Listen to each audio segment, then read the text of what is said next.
Welcome to Aphra's Artifacts, where we do some archaeology of our own and dig into the queer side of Star Wars. I'm your host, Alia Morgaine, and it's so great to have you here. Well, today we're talking about Queen Thandeka from Into the Dark by Claudia Gray, a young adult novel. She is a lesbian and is married to another queen, and she is amazing. Queen Thandeka grows and thinks critically, evolves, becomes a better character as the story progresses. Her personality just flourishes, and I absolutely adore it. So in this book, there are two storylines. There's one that takes place in the present time, 200 years before the prequels, and then one that takes place 25 years prior to that, 225 years before the prequels.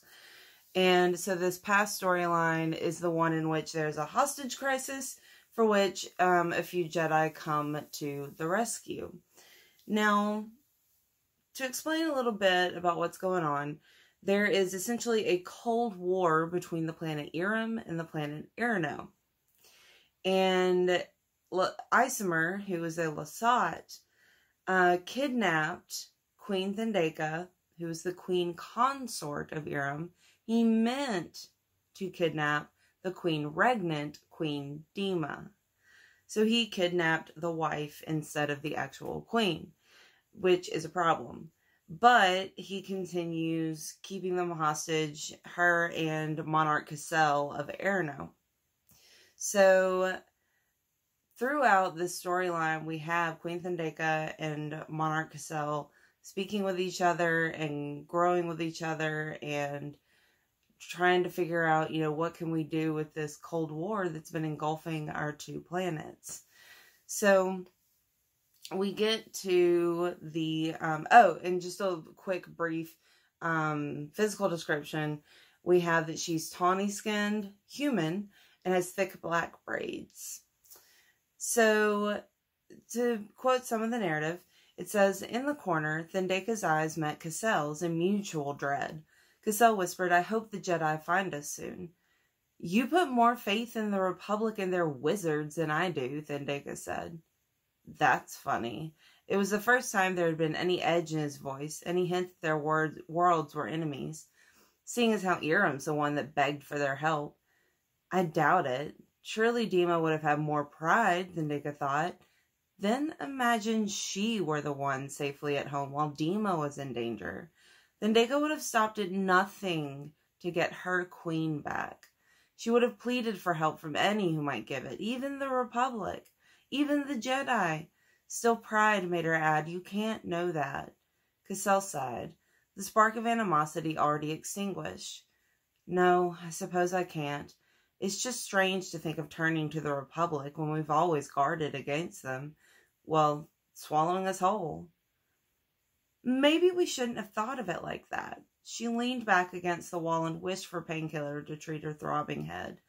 'Maybe we should have thought about having someone to turn to in times of crisis, about not standing alone.' 'Our two worlds have always stood apart from each other,' Cassell pointed out, but he sounded thoughtful. Well, thoughtful for him, anyway. Not even the history books know why. It's just tradition. It's not actually a very good reason to do anything, is it?' Thandeka looked at Isimer and at the heavy blaster holstered on his side. 'It doesn't seem like it at the moment.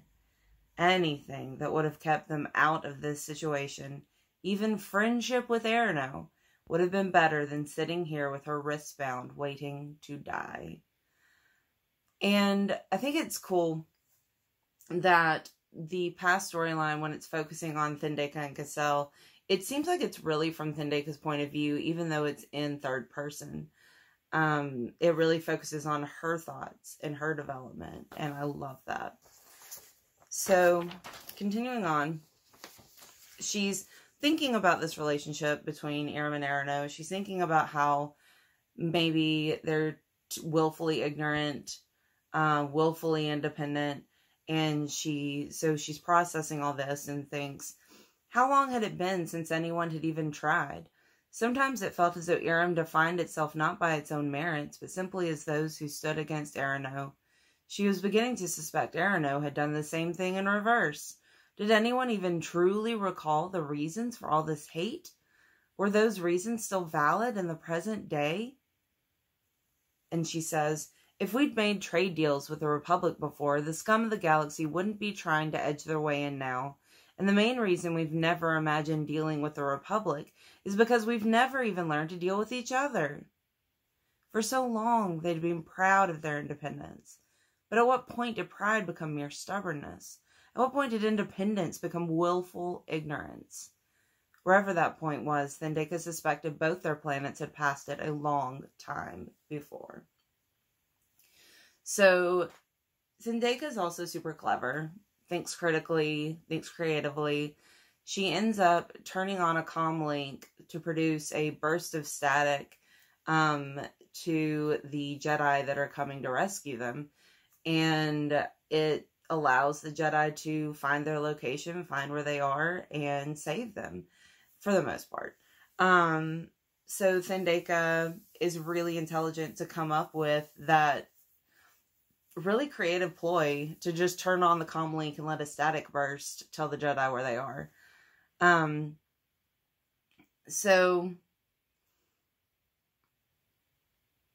it says, Thandeka had resigned herself to death hours before, at least mostly. The one part she couldn't fully accept was never seeing her wife again. So sad. Continuing her discussion about, or thinking and pondering about Eiram and Arano, it says, there were more substantive disputes between their two planets. It wasn't merely a matter of bickering. And friendship took time, but Thandeka had seen the opportunity to. We'll open diplomatic relations, allow some travel back and forth. Cassell looked more cheerful than Thandeka had yet seen him. Oh, I love diplomatic events, getting dressed up with the stole and the regalia and all that.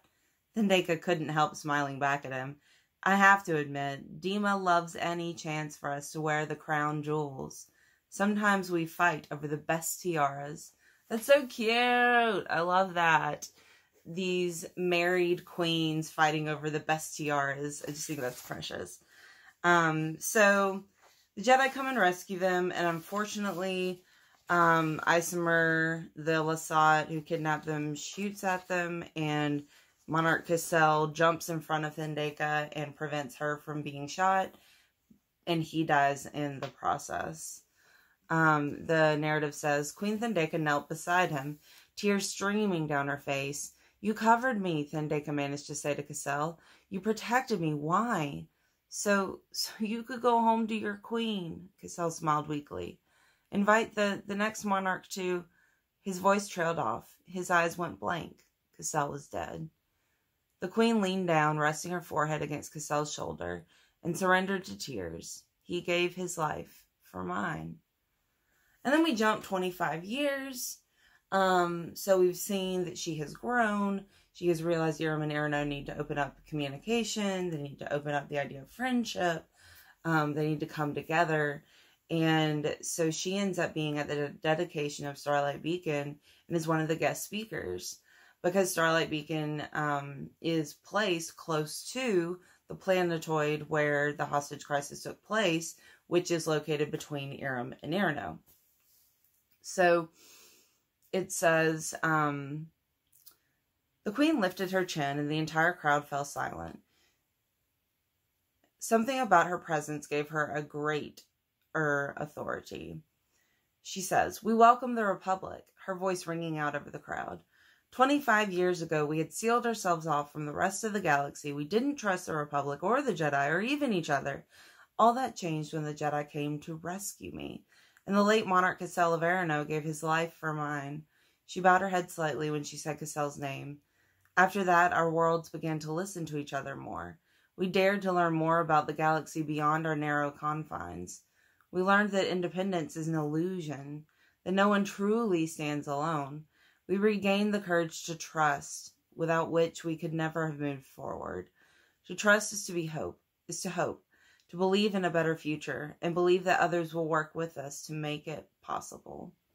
It is in memory of Monarch Cassell and of the Jedi Master who died on our rescue mission that the decision was made to place Starlight Beacon so close to the planetoid where the crisis took place. Queen Thandeka continued, We celebrate their memory here, today, and forever. That's Queen Thandeka. I love her as a character. I think she's incredibly brave, courageous, strong, creative thinker, clever, allows herself to be open to change. I think she is so fleshed out, and in just a very small part of the book that she's in, like, she's able to really develop as a character, and I think that's truly fabulous. So I'm loving the High Republic, what it's doing with these queer characters. It's really exciting. They're very different. See my previous video on the Thandeka married men, and they're very different than Queen Thandeka. But I'd love to see more of her. I think she's wonderful. So be sure to comment down below what you think about this Queen Thandeka, this Queen Consort of Eiram, and what you think about how the High Republic is doing so far. I'd love to hear your thoughts. So remember to like the video, subscribe to the channel, follow me on Twitter at AliaMorgaine, and peruse my blog at thestarsreview.blogspot.com. May the Force be with you.